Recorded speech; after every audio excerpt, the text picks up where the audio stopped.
Olá! Antes do vídeo de hoje, tenho o prazer de lhes apresentar e indicar mais um parceiro do canal Paralelo Metafórico, onde juntos estamos somando forças contra o boicote do tema terror no YouTube. O parceiro de hoje é o Espaço Obscuro, um canal feito para que você questione tudo e todos. Lá, você vai encontrar assuntos diversos como ufologia, casos sobrenaturais, histórias de horror e muito mais coisas do que nossa vã filosofia julga compreender. Entre no mundo obscuro, um espaço para poucos que têm coragem.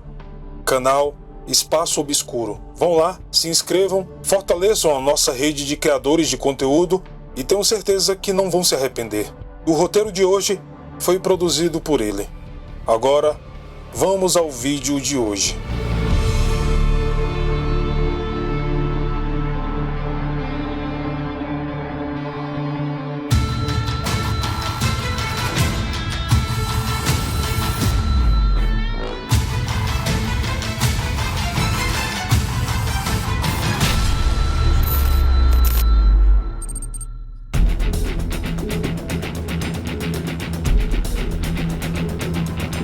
Você aí, que é fã de ufologia, deve conhecer o caso Roosevelt, não é? E se eu te disser que no Brasil também teve uma operação militar a respeito de OVNIs, tão interessante quanto o caso Roosevelt? No ano de 1977, as regiões norte e nordeste do Brasil foram um epicentro de atividades relacionadas ao aparecimento de OVNIs. Muitos avistamentos estavam sendo relatados no Maranhão e estavam chegando ao Pará. Em outubro, as experiências de avistamento chegaram a Belém. Em meio a todos esses acontecimentos, uma investigação e intervenção do governo eram necessárias. Foi então que entrou em cena uma operação militar, a Operação Prato, que também pode ser chamada de Roosevelt brasileira, que aconteceu no ano de 1977. A operação constituía na ida de militares ao estado do Pará, mais precisamente na cidade de Colares, para atender ao chamado de moradores que diziam que estranhos OVNIs com a forma de bolas luminosas surgiam no céu à noite. As alegações dos moradores diziam que muitos foram atacados por esses OVNIs com uma espécie de raio laser que os feria e retirava seu sangue. Na época, o município contava com alguns milhares de habitantes apenas, e logo após os primeiros casos de avistamento dessas luzes no céu e aos ataques com raios lasers, todos começaram a ficar com medo, pois rapidamente as histórias se espalharam pelo município. Durante os primeiros 2 meses da operação, nada aconteceu. A Operação Prato estava sendo comandada pelo militar Irangê Holanda, que na época era capitão.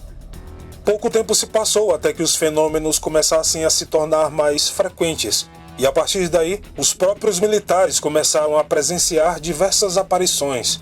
Porém, parece que de alguma forma aquela operação poderia estar incomodando o governo, já que no início de dezembro foi dada uma ordem pelo brigadeiro Protásio Lopes de Oliveira para que a operação fosse encerrada e todos os arquivos obtidos na investigação fossem entregues ao brigadeiro. Sempre que era questionada sobre uma investigação para monitorar OVNIs chamada Operação Prato, a aeronáutica sempre negava a existência de tal operação. Os ufólogos eram os mais interessados em saber a verdade sobre o que havia acontecido naquela época, mas apenas 10 anos depois, em 1987, foram revelados arquivos sobre a operação, mas não por vontade própria da aeronáutica. O que aconteceu foi que, nesse ano, a revista Ufologia recebeu inúmeros documentos sobre a Operação Prato que foram vazadas de alguma forma. Porém, nesses documentos haviam grandes revelações. Em 1997, o caso ganhou um novo capítulo. Agora, o coronel reformado Irangê Holanda resolveu conceder uma entrevista para a revista UFO, tendo como tema a Operação Prato. Eu sempre acreditei em vida extraterrena. Sempre acreditei na possibilidade de que eles tivessem a curiosidade de estar nos observando, investigando uma forma, num planeta com vida, alguma coisa de uma inteligência fora e estivesse observando. Mesmo que o contato não fosse franco. O coronel diz que pensou ser o momento oportuno para contar algumas coisas. Vou fazer 60 anos, daqui a pouco eu estou com 60, daqui a pouco eu chego a 70. Se não, morreu o coronel e acabou. Na revista, ele diz que em meados de 1952, quando ainda era garoto, Ele estava na janela de sua casa na cidade de Belém, quando surgiu no céu um grande objeto sobre a cidade. Acontecimento esse que foi relatado no jornal do dia seguinte, segundo conta ele. Em 1952, 53, eu tinha 12 anos, 13 anos, e estava na janela da minha casa em Belém e apareceu um objeto muito grande, tá? Uma luz muito grande sobre a cidade. Eu vi, e no dia seguinte, estava publicado no jornal que tinha parado, inclusive, em cima de uma federação de escoteiros, Federação Educacional Infanto-Juvenil em Belém, FEIJ, F-E-I-J. Tinha uma competição de natação e tinha parado em cima realmente, todo mundo viu. Aí eu disse, olha, garoto, eu vi uma coisa e no dia seguinte estava no jornal. O Irangê diz que, quando assumiu a operação, ele queria desmistificar tudo aquilo e provar que isso era apenas uma espécie de pânico ou histeria coletiva. Eu entrei para desmistificar isso, para dizer que essa coisa não existia, que era vamos dizer, uma alucinação coletiva, que alguma coisa estava sendo vista que não era realmente nada de extraterrestre. Mas ao começar a investigar, ele viu que não era bem assim. E a minha resposta para o comandante era não. Ele perguntou, você viu alguma coisa? Não. Eu vi luzes, mas nunca vi luzes que piscavam, passavam abaixo assim, mas nunca, nada, era realmente muito estranho. Mas eu não podia dizer o que era. Não vi. Eu via luz, mas vi luz, não sei o que é isso. Irangê ainda afirma que provas foram filmadas e presenciadas por inúmeros militares, inclusive ele. Ele disse ter conversado com uma senhora que tinha a marca do ataque do tal Chupacabra, nome que foi dado ao suposto OVNI que atacava os moradores. Essa senhora afirma que estava deitada em uma rede quando sentiu uma mudança repentina de temperatura no ambiente. Foi quando, ao olhar para cima, viu uma das telhas ficar vermelha e depois desaparecer, como se tivesse sido desintegrada, até que ela passou a enxergar o céu, e do céu veio uma espécie de luz verde e logo depois um raio vermelho que a atingiu, causando a marca de queimadura que havia nela. Logo, o Irangê começou a ver as luzes de que todos estavam falando. Viu por algumas oportunidades luzes com um brilho muito intenso circulando o céu, que se moviam e logo desapareciam. Mesmo assim, quando questionado pelos próprios militares que estavam com ele, ele dizia ainda não poder afirmar que viu um disco voador, pois a única coisa que havia visto eram luzes.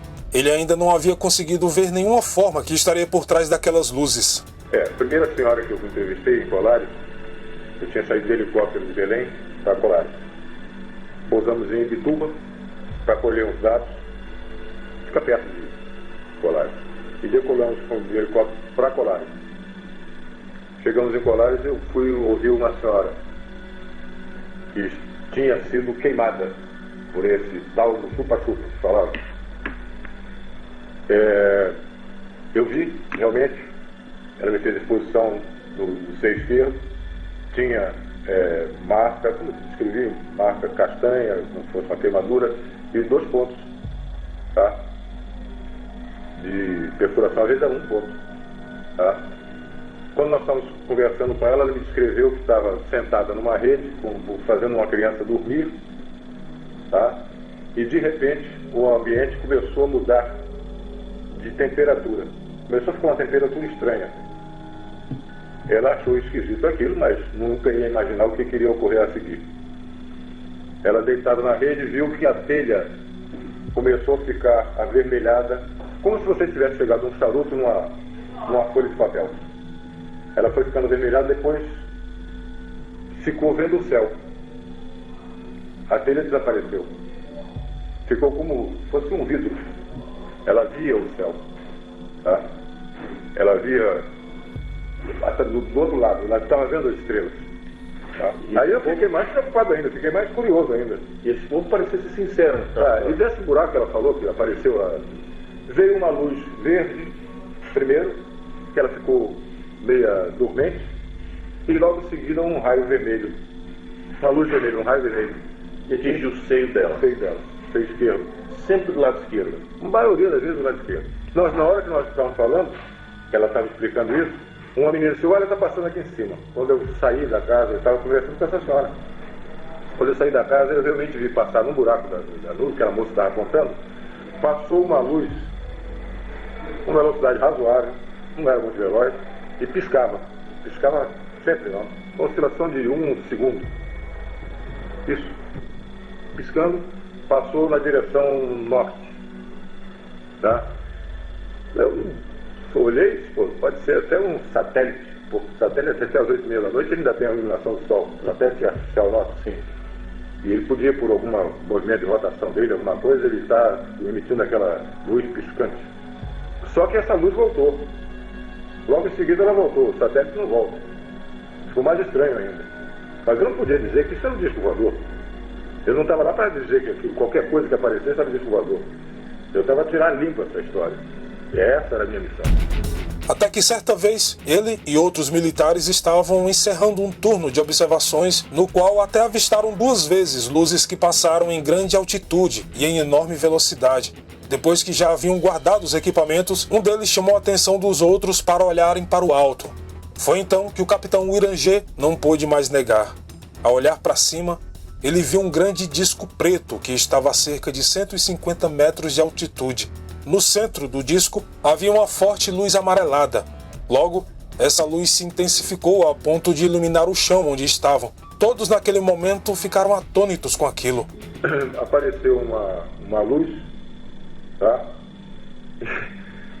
Veio de norte, no sentido norte-sul, na nossa direção, a média altura, tá? E realmente, quando chegou, ela se deteve e fez um círculo em torno. Depois foi embora.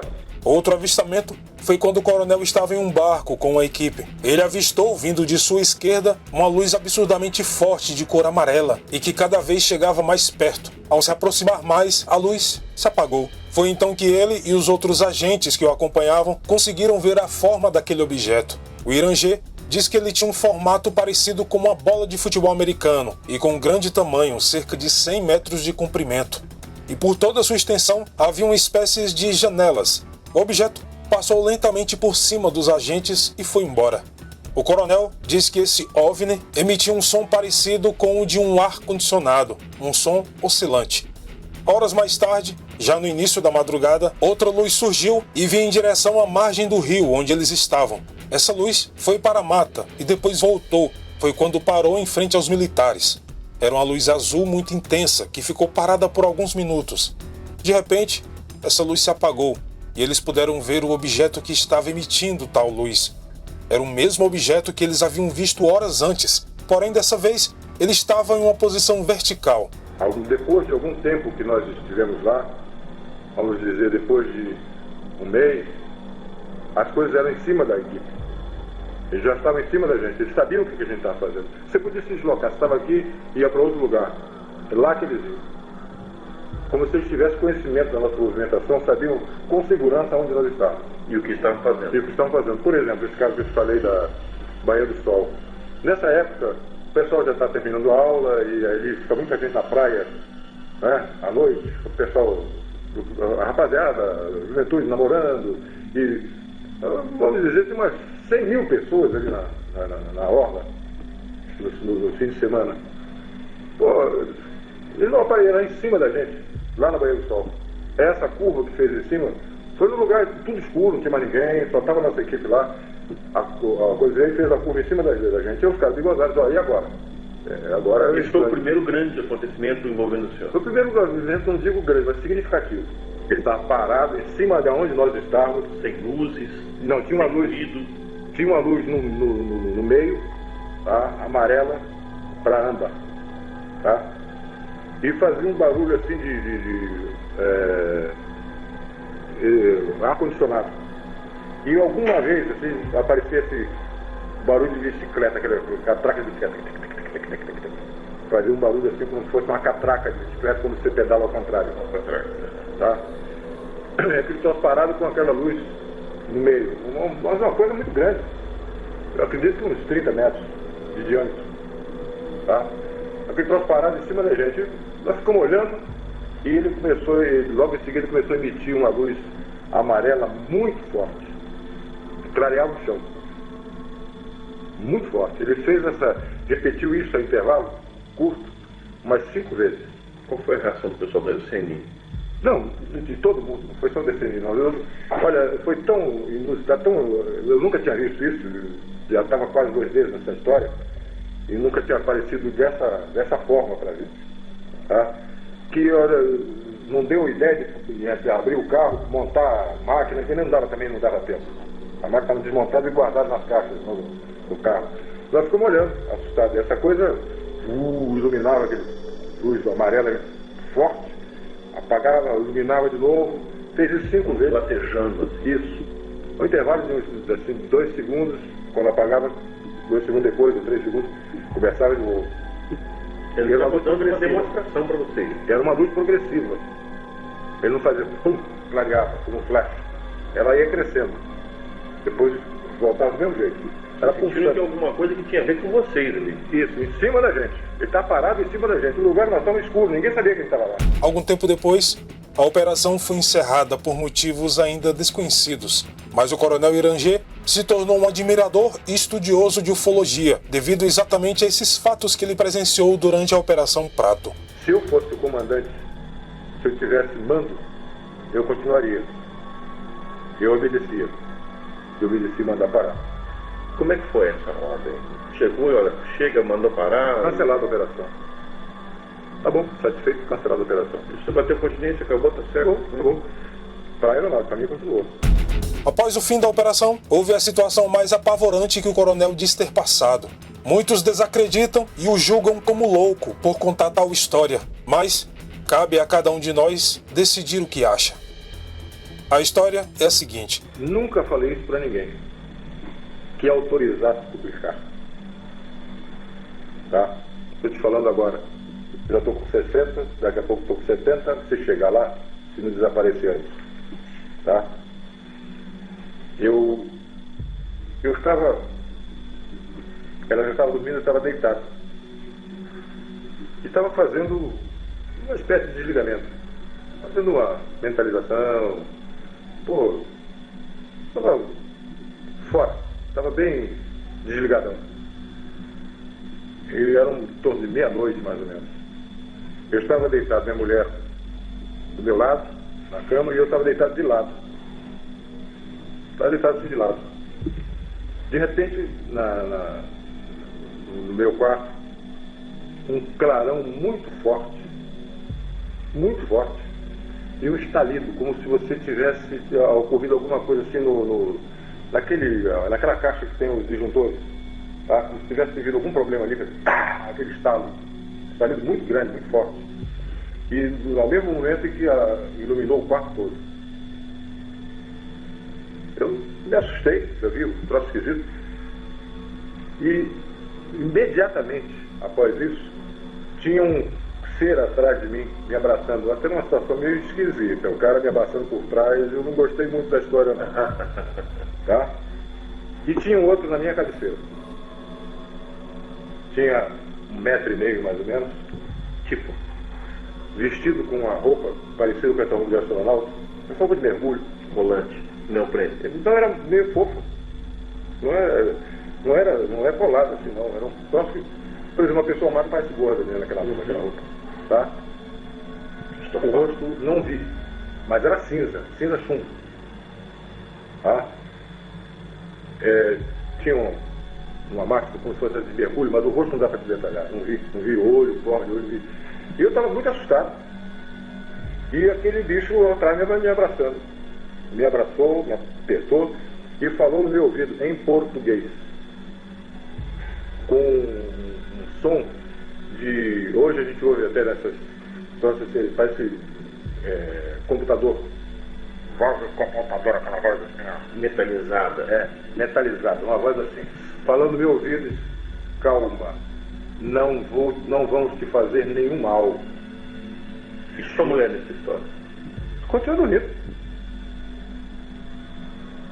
dormindo. Ela nem sabia de nada. Ele, calma, não vamos te fazer mal nenhum. O cara me abraçou, eu olhei assim, e esse baixinho estava aqui na minha cabeceira. Eu estava ao contrário dela. Logo em seguida, o outro estalido e o clarão desapareceram. Os dados coletados na Operação Prato podem conter mais de 500 fotos e algo em torno de 16 horas de gravações de vídeo e mais de 2.000 páginas de relatórios escritos, incluindo desenhos feitos à mão dos OVNIs avistados. Infelizmente, todo esse material não foi divulgado, apenas algumas fotos da operação foram vazadas. As autoridades haviam prometido que em 2014 revelariam mais arquivos, mas até hoje nada mais foi revelado ao público. E você, acha realmente que nós estamos sozinhos no universo? Deixe aqui nos comentários a sua opinião. Este foi o vídeo de hoje, espero imensamente que tenha gostado. Muito obrigado pelo carinho e atenção de todos e, como sempre, nos vemos nos comentários. Até mais.